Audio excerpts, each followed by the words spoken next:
Terima kasih saya ucapkan kepada Tuan Pengerusi Majlis. Selamat sejahtera saya ucapkan kepada yang berusaha Tuan Pengetua, guru-guru penolong kanan, guru-guru cemerlang dan para hadirin yang budiman.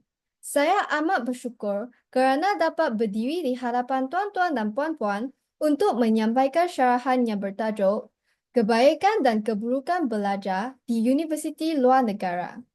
Tuan-tuan, puan-puan dan rakan-rakan yang saya hormati, dalam era globalisasi ini, ramai pelajar memilih untuk melanjutkan pelajaran ke luar negara bagi mengejar ilmu dan pengalaman baharu. Terdapat pelbagai faktor yang mendorong seseorang untuk belajar di luar negara, termasuk kualiti pendidikan, peluang kerjaya, serta pengalaman budaya yang berbeza.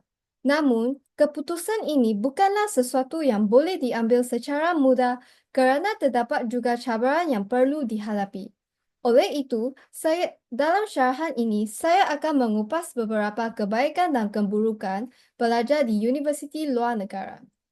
Hadirin dan hadirat yang saya kasihi, antara kebaikan utama belajar di luar negara ialah kualiti pendidikan yang tinggi. Banyak universiti luar negara terkenal dengan sistem pembelajaran yang berkualiti serta mempunyai tenaga pengajar yang berpengalaman. Pelajar bukan sahaja berpeluang mendapatkan pendidikan terbaik, tetapi juga dapat menggunakan kemudahan pembelajaran yang canggih. Selain itu, belajar di luar negara memberi peluang kepada pelajar untuk menguasai bahasa asing dengan lebih baik. Apabila seseorang berada dalam persekitaran yang menggunakan bahasa asing, mereka akan lebih mudah menguasainya secara semula jadi. Kemahiran ini amat berguna dalam dunia pekerjaan yang semakin kompetitif.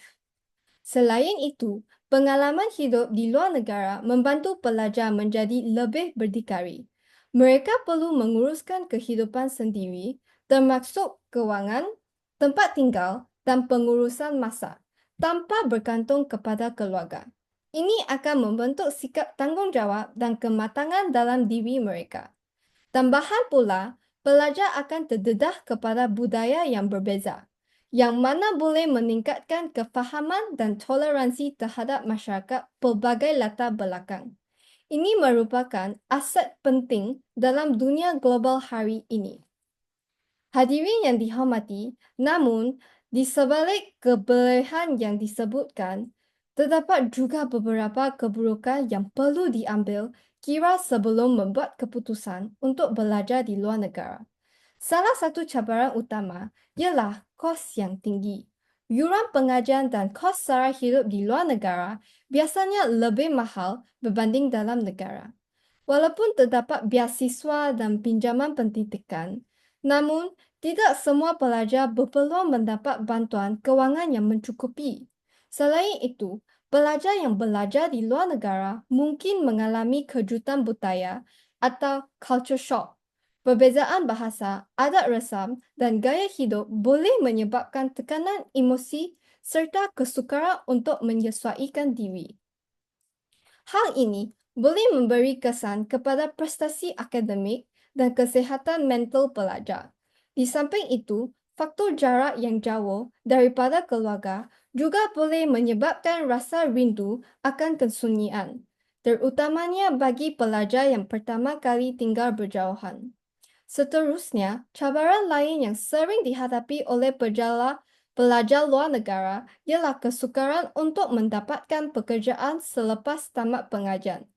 Walaupun mereka mempunyai kelulusan dari universiti luar negara, namun tidak semua majikan di tanah air mengutamakan sijil akademik dari luar.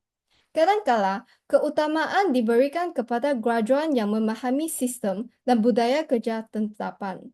Oleh itu, pelajar perlu membuat kajian terlebih dahulu mengenai prospek pekerjaan sebelum memilih untuk belajar di luar negara.